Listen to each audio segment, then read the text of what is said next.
Hey you guys, welcome back to my channel. This is Peace, Prosperity, and Prophetic Revelations. This video, remember I told you guys I was going to be doing these, these sessions, these self-care therapy sessions. And I wanted to talk about what I'm going through right now in this time, of healing and the revelation that God is still bringing to me. Because once God puts you in that isolation stage, it is all about healing. Okay, the elevation is guaranteed upon your healing.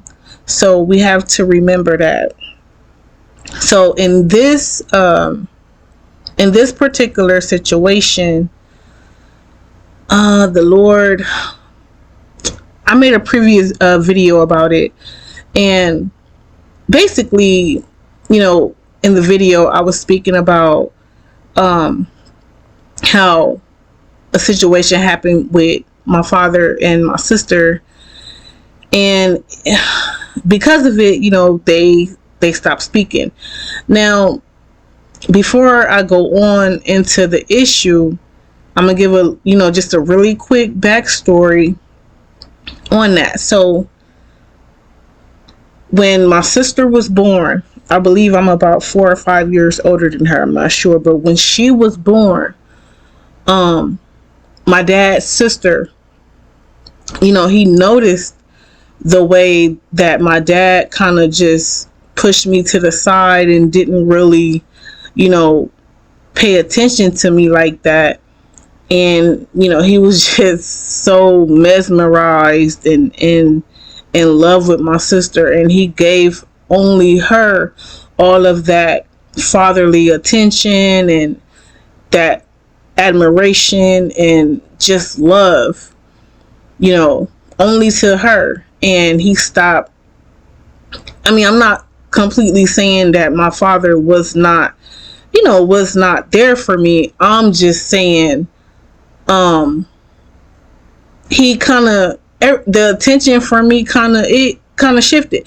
And I truly believe that whatever my daddy felt for my mother, he just projected it onto me. So my auntie, when she noticed it, she said that she was gonna keep me around, and so that I won't feel alienated away from the family, because I guess my auntie saw the posture of her brother's, my father's heart, and she was just like, no, you're not gonna, you have a daughter over there too, which is your firstborn. So anyway, back to the issue of what happened, which happened on the 4th of July. I'm not quite sure what happened. I just know my dad was at my sister's house, and something took place. My sister saw my daddy do something allegedly, and she didn't like it or whatever. So she has not been speaking to my father, like, at all.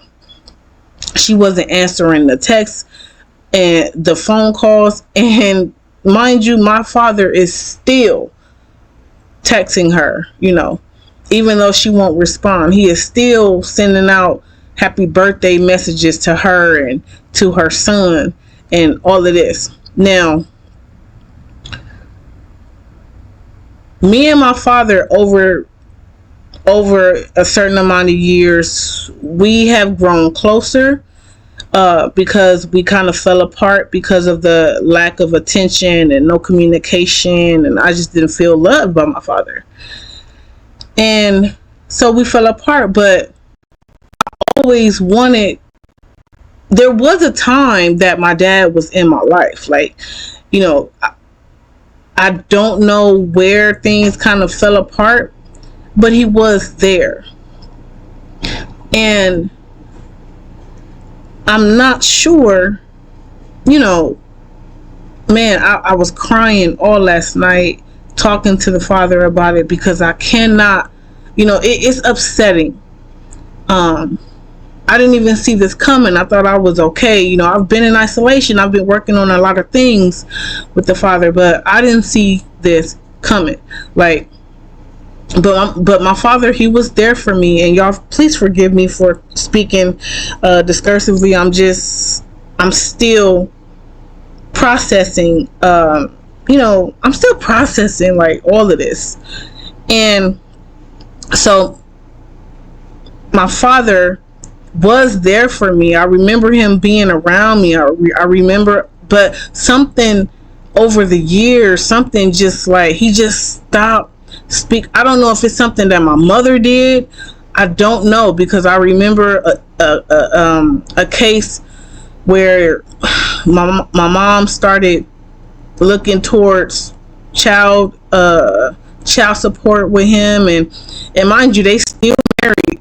You know, they just separated and, you know, not together. So I don't know what the detailed fight was between them, but however it happened with them, he started projecting that energy onto me. So our relationship, or what was of the relationship, it just stopped. So I started praying, like, Father, I want my daddy in my life. I want us to start talking. I want all these things with my father. Like, and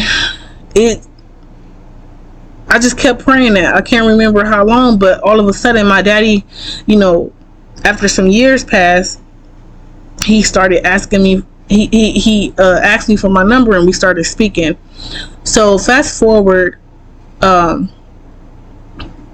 my sister has not been speaking to him, and, you know, I'm used to just text messages. You know, my father, he never did call me like that, but he would text me, you know, good morning every morning and good night, and, you know, every once in a while ask me how I'm doing. But I just, it hit me, and I noticed, like, since my sister hasn't, you know, been speaking to him, like, he's been calling me every day. And then that's what brought the revelation to me. Like, it was just like, now that my sister won't talk to you, now you want to talk to me every single day.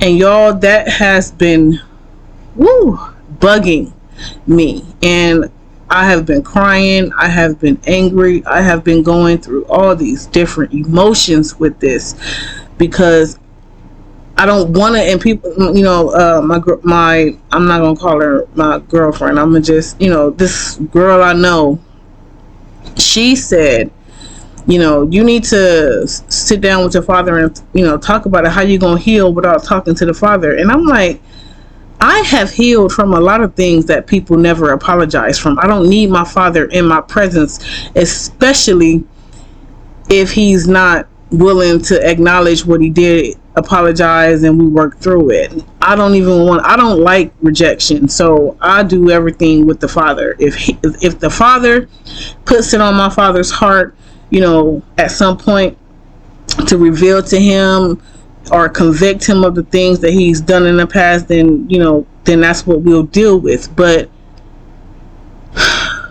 you know, when you are in this place of healing, man, God will just start bringing things to you. Like, it was no coincidence that my daddy and my sister went through that. This was a father wound that, you know, that I've always had, and every relationship that I've had has directly resembled the relationship I have with my father. But I just wanted to come in and, you know, share that with somebody. I don't know. I know it's a lot of women, and we have father wounds. A lot of our fathers were not there for us, and it's very hurtful. And we go out and we get the very men that resemble our fathers emotionally, and which inflicts more pain on us. And I feel like we have to be careful with that, and we have to pray to the Father to help us, you know, reveal whatever mother wounds or father wounds that we have, so that we can handle these things in this, you know, in this season of healing that we're in. So, I mean, I hope that this session that I just gave my all, everything, just transparency, I hope it helps somebody. And I'm very, very sorry for speaking all over the place. That's just where I'm at right now, currently. So, but just allow yourself time to heal, get in a quiet place, do some walking, some working out, pray, cry, whatever it is, but thank you guys, thank you for watching. Thank you for your time. I really appreciate you guys watching, and I hope you guys subscribe.